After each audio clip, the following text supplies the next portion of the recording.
আমরা আর একটা বাঁহাতি লেজেন্ডারি বোলারকে আর দেখতে পাবো না, কারণ ভাই তিনি অবসর ঘোষণা করে নেন কাল।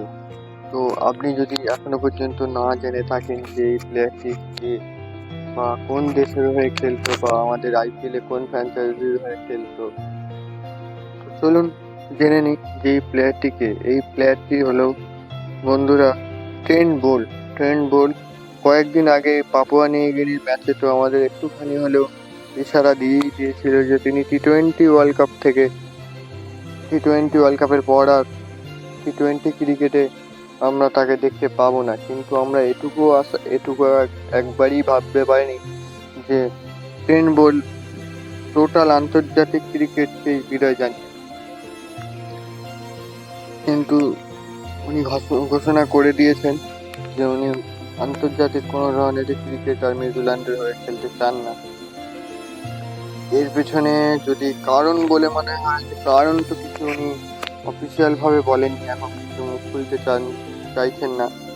তো এর আগে যেটা 22 সালে নিজেকে নিউজিল্যান্ডের চুক্তি থেকে, যেটা বোর্ডের চুক্তি থেকে উনি সরিয়ে নিয়ে এসেছিলেন ফ্র্যাঞ্চাইজি ক্রিকেট গোটা বিশ্ব জুড়ে খেলার জন্য, নিজেকে রেডি রাখার জন্য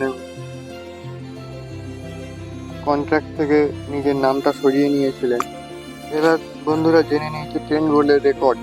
ট্রেন্ট বোল্ট কটা ম্যাচ খেলেছে বা কতগুলোই উইকেট পেয়েছে, কেনই বা আমরা তাকে লেজেন্ডারি বলছি। তো 78টা টেস্ট ম্যাচ খেলে 317টি উইকেট পেয়েছেন ট্রেন্ট বোল্ট।